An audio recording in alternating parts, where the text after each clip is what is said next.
ಕಳೆದ 5 ವರ್ಷದ ಹಿಂದೆ ನಮ್ಮ ಲೈಫ್ ಹೇಗಿತ್ತು ಅಂತ ಯೋಚನೆ ಮಾಡಿ. ನಮ್ಮ 100 ರೂಪಾಯಿ ಕೊಟ್ಬಿಟ್ಟು ಅಂಗಡಿಗೆ ಹೋಗಿ ಮೊಟ್ಟೆ, ಧನಿಯಾ, ಬ್ರೆಡ್ ಏನಾದ್ರು ತಾಂಬಾ ಅಂತ ಕಳಿಸಿದ್ರೆ ನಾವು ಅದರಲ್ಲಿ ಏನಾದರೂ ಒಂದು ಮರೆತು ಬರ್ತಾ ಇದ್ವಿ. ಬಟ್ ಇವಾಗ ಟೈಮ್ ಆ ಥರ ಇಲ್ಲ.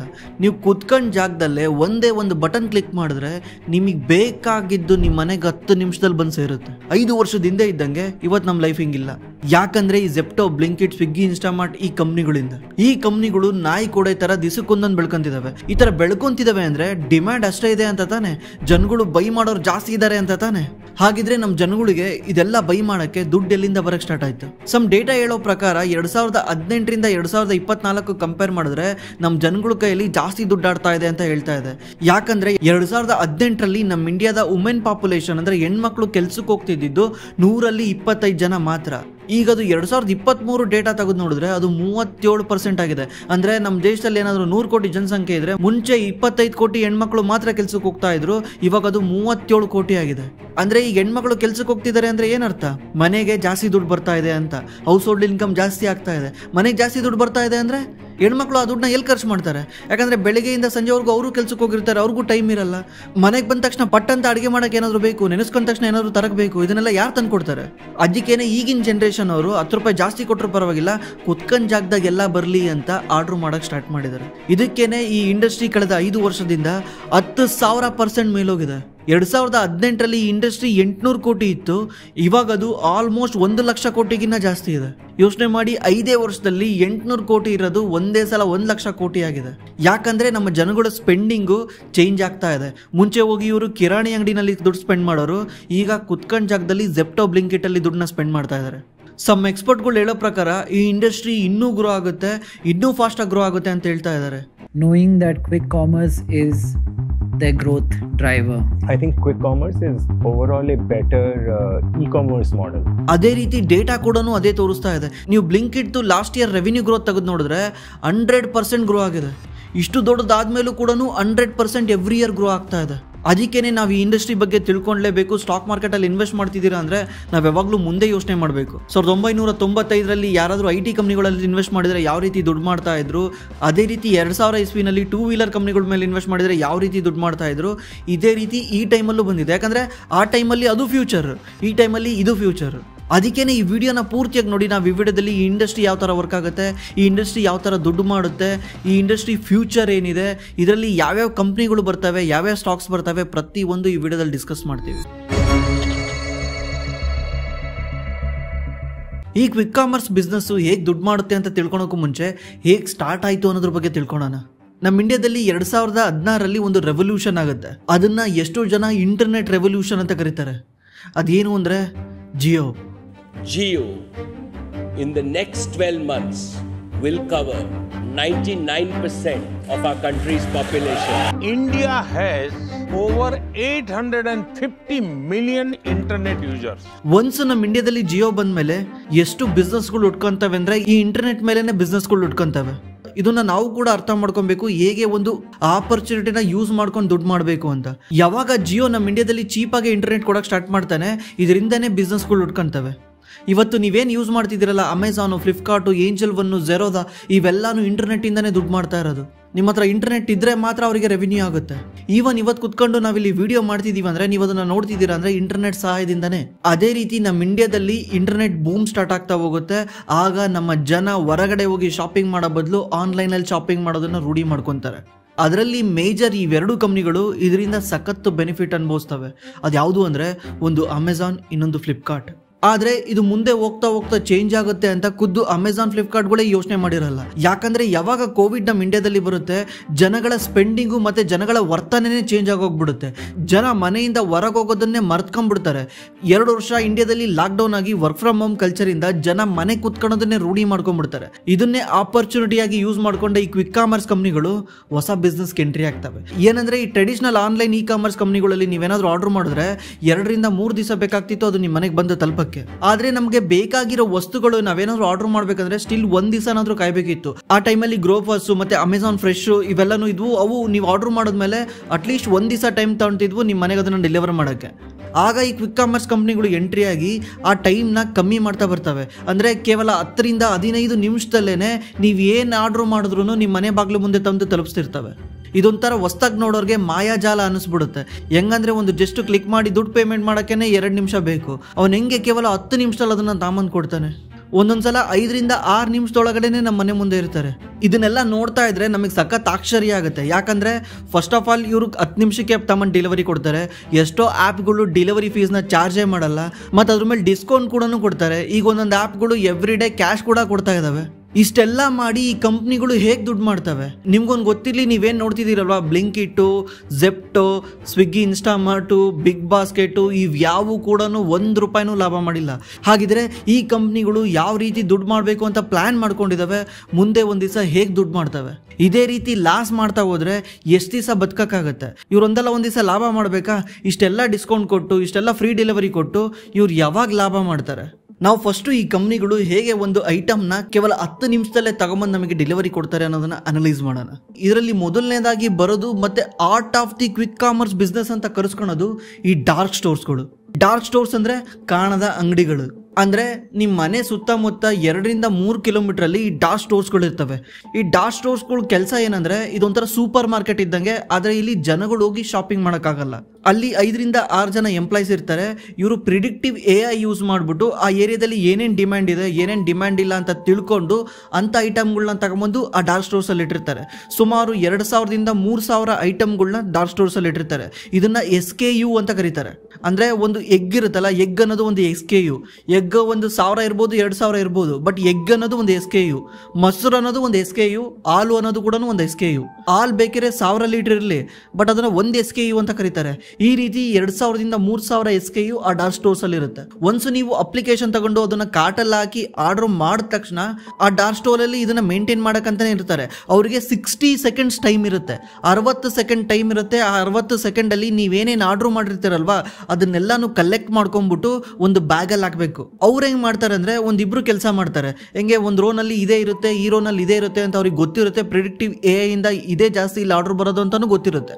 ಮೇನ್ ಆಗಿ ಯಾವುದು ಜಾಸ್ತಿ ಆರ್ಡರ್ ಬರುತ್ತೆ ಅದನ್ನೆಲ್ಲ ಮುಂದೆನೇ ಇಟ್ಕೊಂಡಿರ್ತಾರೆ. ಅದನ್ನೆಲ್ಲನೂ ಪ್ಯಾಕ್ ಮಾಡ್ತಾ ಬರ್ತಾರೆ. ಕೇವಲ 60 ಸೆಕೆಂಡಲ್ಲಿ ಕಂಪ್ಲೀಟ್ಲಿ ಪ್ಯಾಕೇಜ್ ಮುಗಿದೋಗುತ್ತೆ. ಒಂದ್ಸಲ ಪ್ಯಾಕೇಜ್ ಮುಗಿದ್ಮೇಲೆ ಈ ಆರ್ಡ್ರನ್ನ ರೈಡರ್ಗೆ ಅಸೈನ್ ಮಾಡ್ತಾರೆ.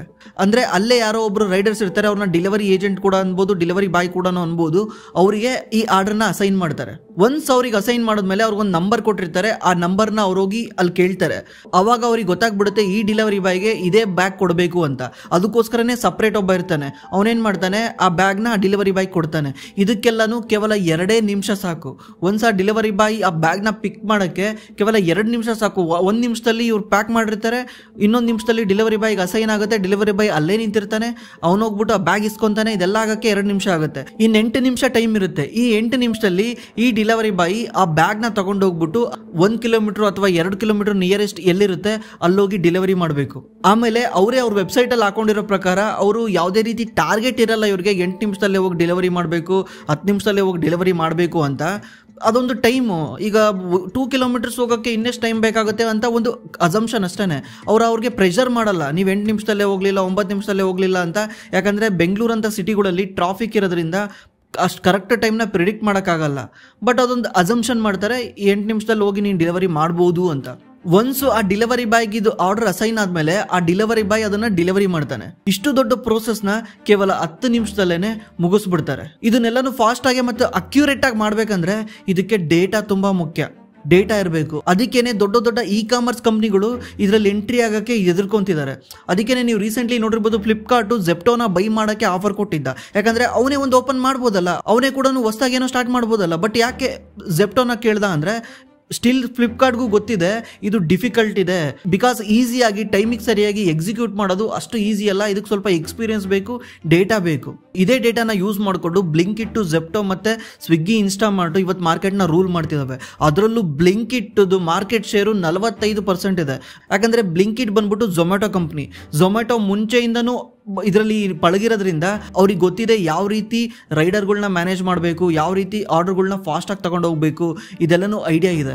ಇದೇ ಡೇಟಾನ ಮತ್ತು ಇದೇ ಪ್ರೊಸೀಜರ್ನ ಯೂಸ್ ಮಾಡಿಕೊಂಡು ಅವರು ಬ್ಲಿಂಕಿಟ್ಟಲ್ಲಿ ಕಾಪಿ ಮಾಡಿ ಇವತ್ತು 45% ಮಾರ್ಕೆಟ್ ಶೇರ್ನ ಹೊಂದಿದ್ದಾರೆ. ಇದರಿಂದನೇ ಅವರು 10 ಮಿನಿಟ್ಸಲ್ಲಿ ಈಸಿಯಾಗಿ ಡೆಲಿವರಿ ಮಾಡ್ತಾರೆ. ನಿಮಗೆ ಗೊತ್ತಿರಲಿ, ಬ್ಲಿಂಕಿಟ್ಟು, ಝೆಪ್ಟೋ, ಸ್ವಿಗ್ಗಿ, ಇನ್ಸ್ಟಾಮಾರ್ಟು ಇವ್ರು ಯಾರು ಕೂಡ ಲಾಭ ಮಾಡ್ತಿಲ್ಲ. ಇಷ್ಟೆಲ್ಲ ದುಡ್ಡು ಖರ್ಚು ಮಾಡಿ ಲಾಸ್ ಮಾಡಿಕೊಂಡು ಮತ್ತೆ ಯಾಕೆ ಬಿಸ್ನೆಸ್ ಮಾಡ್ತಿದ್ದಾರೆ? ಹಾಗಿದ್ರೆ ಇವರು ನಿಜವಾಗ್ಲೂ ಯಾವ ರೀತಿ ದುಡ್ಡು ಮಾಡ್ತಾರೆ? ಕರೆಂಟ್ಲಿ ನಮಗೆ ಪಬ್ಲಿಕ್ಲಿ ಅವೈಲೇಬಲ್ ಡೇಟಾ ಅಂದರೆ ಅದು ಬ್ಲಿಂಕಿಟ್, ಯಾಕಂದರೆ ಅದು ಲಿಸ್ಟೆಡ್ ಕಂಪ್ನಿ. ಎಟರ್ನಲ್ ಅಂತ ಶೇರ್ ಇದೆಯಲ್ಲೋ, ಅಂದರೆ ಮುಂಚೆ ಅದು ಝೊಮ್ಯಾಟೊ ಇತ್ತು, ಅದು ಬ್ಲಿಂಕಿಟ್ ಕೆಳಗಡೆ ಬರುತ್ತೆ. ನಾವು ಒಂದ್ಸು ಅದ್ರ ಆ್ಯನ್ಯುವಲ್ ರಿಪೋರ್ಟು ಮತ್ತು PPT ಎಲ್ಲ ತೆಗೆದು ನೋಡಿದ್ರೆ ಅದ್ರ ಕಂಪ್ಲೀಟ್ ಡೀಟೇಲ್ಸ್ ಸಿಗುತ್ತೆ. ಅದ್ರ ಪ್ರಕಾರನೇ ನಾವು ಲೆಕ್ಕ ಮಾಡೋಕ್ಕೆ ಹೋದರೆ ಬ್ಲಿಂಕಿಟ್ ಈಗ ಕರೆಂಟ್ಲಿ ಲಾಸಲ್ಲಿದೆ. ಒಂದು ಡಾರ್ಕ್ ಸ್ಟೋರ್ನ ಸೆಟಪ್ ಮಾಡೋಕ್ಕೆ ನಿಮಗೆ 20-30 ಲಕ್ಷ ಬೇಕು. ಅದಕ್ಕೆ ಅಡ್ವಾನ್ಸು, ಬಾಡಿಗೆ ಮತ್ತು ಅದರಲ್ಲಿ ಐಟಮ್ ತಂದಿಡೋಕ್ಕೆ 1-2 ಕೋಟಿ ರೂಪಾಯಿ ಬೇಕು. ಒಂದು ಜಸ್ಟ್ ಡಾರ್ಕ್ ಸ್ಟೋರ್ನ ನೀವು ಸೆಟಪ್ ಮಾಡಬೇಕಂದ್ರೆ ನಿಮ್ಮ ಹತ್ರ ಮಿನಿಮಮ್ 2.5 ಕೋಟಿ ರೂಪಾಯಿ ದುಡ್ಡಿರಬೇಕು. ಒನ್ಸು ಡಾರ್ಕ್ ಸ್ಟೋರ್ ಸೆಟಪ್ ಆದಮೇಲೆ ಆರ್ಡರ್ ಬರೋಕ್ಕೆ ಸ್ಟಾರ್ಟ್ ಆಗುತ್ತೆ. ಇವ್ರು ಹೇಳೋ ಪ್ರಕಾರ ಇವ್ರದ್ದು ಟಾಪ್ 50 ಡಾರ್ಕ್ ಸ್ಟೋರ್ಸ್ ಏನಿದಾವಲ್ಲ, ಅದರಲ್ಲಿ ಒಂದು ದಿವಸಕ್ಕೆ 3600 ಆರ್ಡ್ರ್ ಬರ್ತವೆ. 3600 ಆರ್ಡ್ರಿಂದ ಒಂದು ಡಾರ್ಕ್ ಸ್ಟೋರು ಡೈಲಿ 18 ಲಕ್ಷ ರೂಪಾಯಿ ರೆವಿನ್ಯೂ ಮಾಡುತ್ತೆ. ಇದು ಆಲ್ರೆಡಿ ಪ್ರಾಫಿಟಬಲ್ ಆಗಿದೆ. ಮೊದಲನೇ ಸ್ಟಾರ್ಟ್ ಮಾಡಿದ್ದ 50 ಡಾರ್ಕ್ ಸ್ಟೋರ್ಗಳು ಆಲ್ರೆಡಿ ಪ್ರಾಫಿಟಬಲ್ ಆಗಿದೆ. ಇದರಲ್ಲಿ ನೀವು ಒಂದು ವರ್ಡ್ಗಳನ್ನ ಕಲ್ತ್ಕೊಬೇಕು, ಏನಂದರೆ AOV, GOV ಅಂತ. AOV ಅಂದರೆ ಆವರೇಜ್ ಆರ್ಡರ್ ವ್ಯಾಲ್ಯೂ, GOV ಅಂದರೆ ಗ್ರಾಸ್ ಆರ್ಡರ್ ವ್ಯಾಲ್ಯೂ ಅಂತ.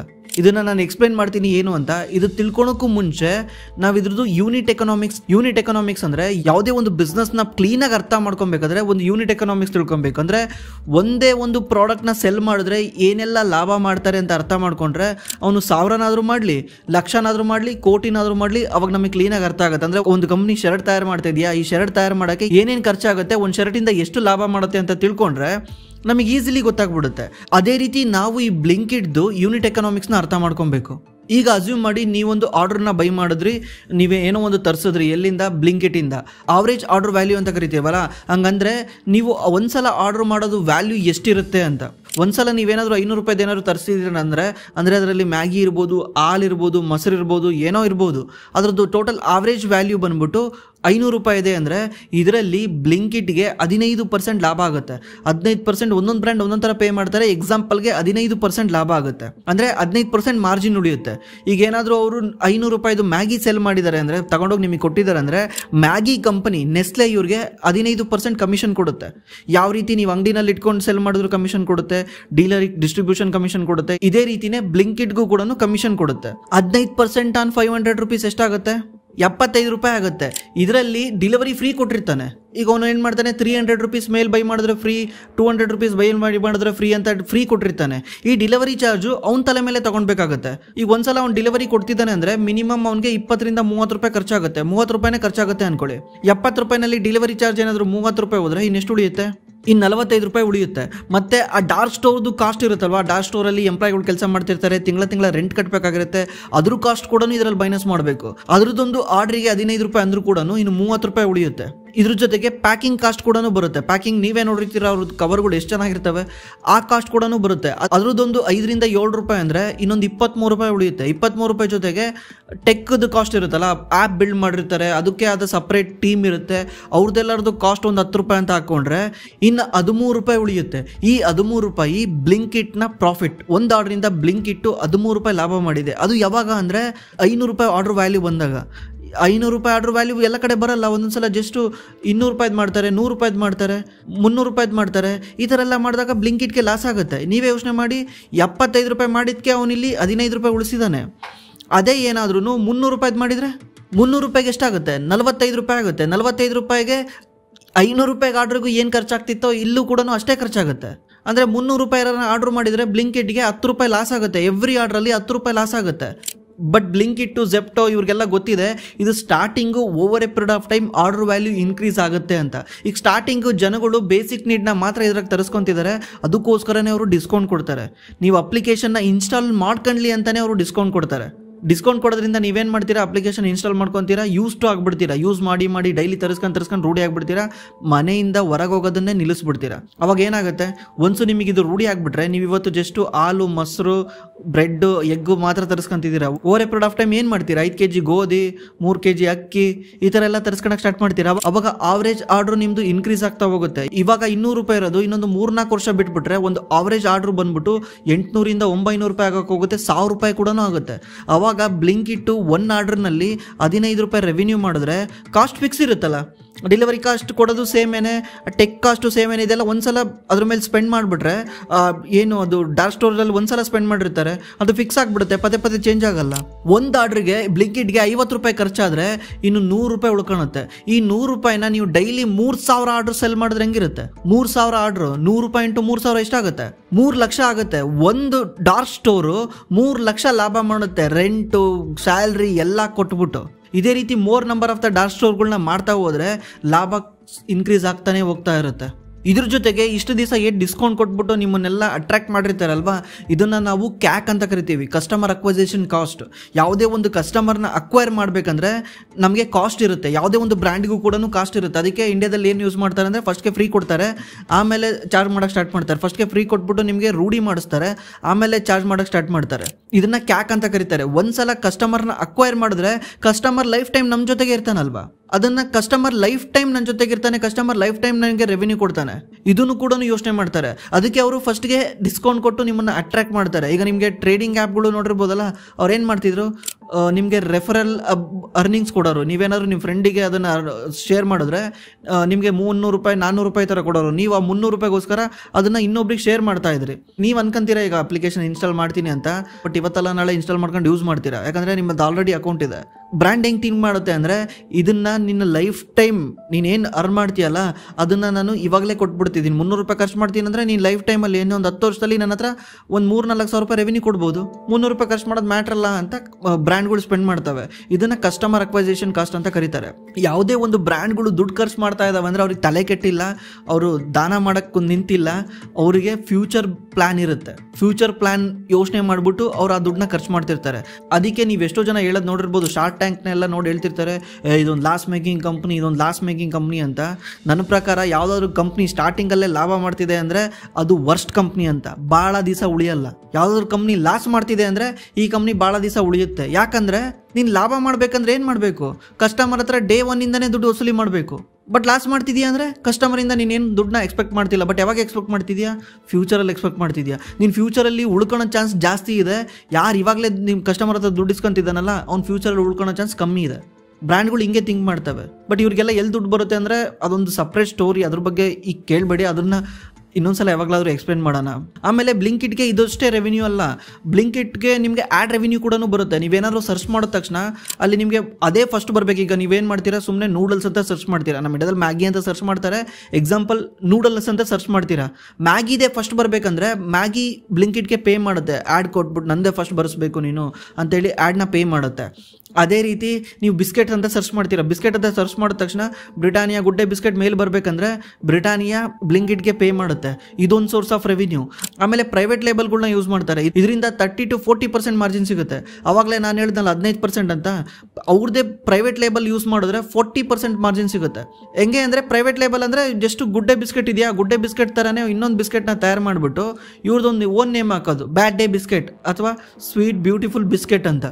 ಈ ಥರ ಬಿಸ್ಕೆಟ್ನ ಒಂದು ನೇಮ್ ಹಾಕ್ಬಿಟ್ಟು ಅವ್ರದ್ದೇ ಪ್ಲಾಟ್ಫಾರ್ಮಲ್ಲಿ ಇಟ್ಬಿಟ್ಟು ನೀವೇನಾದ್ರು ಬಿಸ್ಕೆಟ್ ಅಂತ ಸರ್ಚ್ ಮಾಡಿದ್ರೆ ಏನು ಮಾಡ್ತಾರೆ, ಇವ್ರದ್ದೇ ಫಸ್ಟ್ ಬರಂಗೆ ಮಾಡ್ತಾರೆ.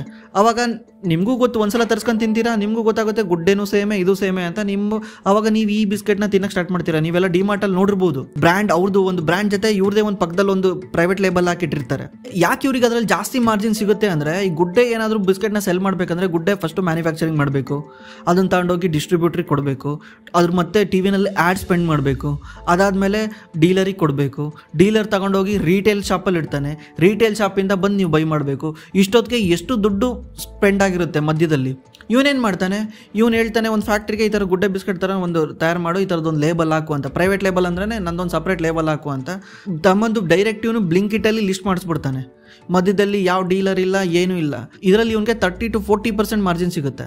ಅದು ಬಿಟ್ಬಿಟ್ಟು ಮತ್ತೆ ಸಬ್ಸ್ಕ್ರಿಪ್ಷನ್ ಫೀಸ್ಗಳ್ನು ಚಾರ್ಜ್ ಮಾಡ್ತಾರೆ. ಅಂದರೆ ನೀವೇನಾದರೂ 300 ರೂಪಾಯಿ ಕೊಟ್ಟು ಏನಾದರೂ ಸಬ್ಸ್ಕ್ರಿಪ್ಷನ್ ತಗೊಂಡ್ಬಿಟ್ರೆ 1 ತಿಂಗಳು ಫ್ರೀ ಡೆಲಿವರಿ, ನೀವು ಮತ್ತೆ ಬೈ ಮಾಡೋಂಗಿಲ್ಲ, ಆಮೇಲೆ ನಿಮಗೆ ಮಿನಿಮಮ್ ಇಷ್ಟು % ಡಿಸ್ಕೌಂಟ್ ಸಿಗುತ್ತೆ, ಈ ಥರ ಎಲ್ಲ ಮಾಡ್ತಾರೆ.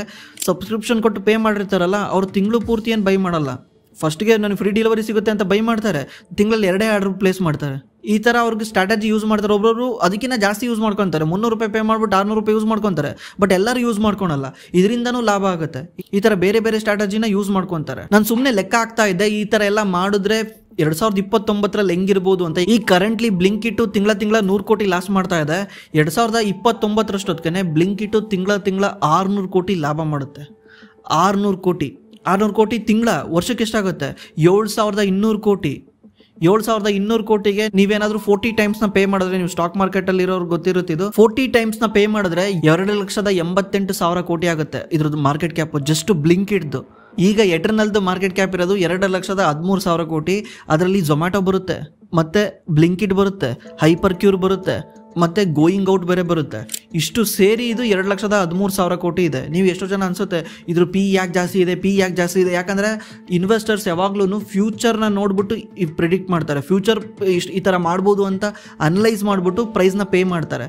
ಈ ಕಂಪ್ನಿ ಏನಾದರೂ 2029ಕ್ಕೆ 4 ಲಕ್ಷ ಕೋಟಿ ಕಂಪ್ನಿ ಆಗುತ್ತೆ ಅಂದರೆ ಇಲ್ಲಿಂದ ಡಬಲ್ ಆದಂಗಲ್ವಾ? ಅವ್ರು ಆ ಥರ ನೋಡಿ ಪ್ರಿಡಿಕ್ಟ್ ಮಾಡಿರ್ತಾರೆ. ಇದು ಜಸ್ಟ್ ಯಾವುದೇ ರೀತಿ stock recommendation, by cell recommendation ಅಲ್ಲ. ಆಮೇಲೆ ಅನ್ಕಂಡಂಗೆ ಆಗಲ್ಲ. ನೆಕ್ಸ್ಟು ಬರೋ ಆರ್ಡ್ರುಗಳೆಲ್ಲನೂ ಸ್ವಿಗ್ಗಿಗೆ ಬರಲ್ಲ, ನೆಕ್ಸ್ಟು ಬರೋ ಆರ್ಡ್ರುಗಳೆಲ್ಲನೂ ಬ್ಲಿಂಕಿಟ್ಗೆ ಬರಲ್ಲ. ಕಾಂಪಿಟೇಷನ್ನು ಬರುತ್ತೆ, ಹೆವಿ ಕಾಂಪಿಟೇಷನ್ ಬರುತ್ತೆ ಇದರಲ್ಲಿ. ಯಾಕಂದರೆ ಇದು ಗ್ರೋಯಿಂಗ್ ಇಂಡಸ್ಟ್ರಿ ಅಲ್ಲ, ಜಗತ್ತಿಗೂ ಗೊತ್ತಾಗ್ತಾ ಇದೆ. ನಾವೇನಾದರೂ ಕ್ವಿಕ್ ಕಾಮರ್ಸ್ಗೆ ಇಳಿಲಿದ್ರೆ ನಾವು ಮಾರ್ಕೆಟ್ನ ಲೂಸ್ ಮಾಡ್ಕೊಬೇಕಾಗುತ್ತೆ. ಯಾರು? ಅಮೆಝಾನು, ಫ್ಲಿಪ್ಕಾರ್ಟು, ಪ್ರತಿಯೊಬ್ಬರು ಮಾರ್ಕೆಟ್ನ ಲೂಸ್ ಮಾಡ್ಕೊಬೇಕಾಗುತ್ತೆ. ಫ್ಲಿಪ್ಕಾರ್ಟ್ ಕೂಡ ಆಲ್ರೆಡಿ 5 ಮಿನಿಟ್ಸ್ ಡೆಲಿವರಿ ಅಂತ ತಂದಿದ್ದಾನೆ. ಫ್ಲಿಪ್ಕಾರ್ಟ್ 5 ಮಿನಿಟ್ಸ್ ಅಂತ ತಂದಿದ್ದಾನೆ. ಆಲ್ರೆಡಿ ಟಾಟಾದು ಬಿಗ್ ಬಾಸ್ಕೆಟ್ ಇದೆ, ರಿಲಯನ್ಸ್ ಕೂಡ ಎಂಟ್ರಿ ಕೊಡ್ತಾನೆ ಜಿಯೋ ಮಾರ್ಟಿಂದ. ಈ ರೀತಿ ಬಂದಾಗ ಕಾಂಪಿಟೇಷನ್ ಜಾಸ್ತಿ ಆಗುತ್ತೆ. ಇವ್ರು ಅನ್ಕೊಂಡಂಗೆ ಆಗಲ್ಲ. ಅಕಸ್ಮಾತ್ ಇವ್ರು ಏನಾದರೂ ಇದನ್ನ ಅಚೀವ್ ಮಾಡಿಬಿಟ್ರೆ, ಅಂದ್ರೆ ಏನು 7,200 crores ಈ ತರ ಅಚೀವ್ ಮಾಡಿಬಿಟ್ರೆ, ನೆಕ್ಸ್ಟ್ ಮಾರ್ಕೆಟ್ ಲೀಡರು ಅದು ಯಾರನ್ನ ಇದ್ರೆ ಬ್ಲಿಂಕಿಟ್ ಆಗ್ತಾನೆ, ಅಥವಾ ಜೆಪ್ಟೋ, ಸ್ವಿಗ್ಗಿ, ಇನ್ಸ್ಟಾಮಾರ್ಟ್ ಈ ಕಂಪ್ನಿಗಳು ರೂಲ್ ಮಾಡ್ತವೆ. ಈ ರೀತಿ entire quick commerce industry work ಆಗುತ್ತೆ. ಇದರಲ್ಲಿ ನಿಮ್ಗೊಂದು ಗೊತ್ತಾಗಿರುತ್ತೆ ಯಾವ ರೀತಿ ದುಡ್ಡು ಮಾಡ್ತಾರೆ, ದುಡ್ಡು ಮಾಡೋರು ಯಾವ ರೀತಿ ಥಿಂಕ್ ಮಾಡ್ತಾರೆ. ನೀವು ಬಿಸ್ನೆಸ್ ಮಾಡೋರ್ಗೂ ಒಂದು ಗೊತ್ತಾಗಿರುತ್ತೆ ಬಿಸ್ನೆಸ್ ಅಂದ್ರೆ ಏನು ಅಂತ. ಬಿಸ್ನೆಸ್ ಸ್ಟಾರ್ಟ್ ಮಾಡ್ಬೇಕಂದ್ರೆ there is lot of think use ಮಾಡಬೇಕಾಗುತ್ತೆ.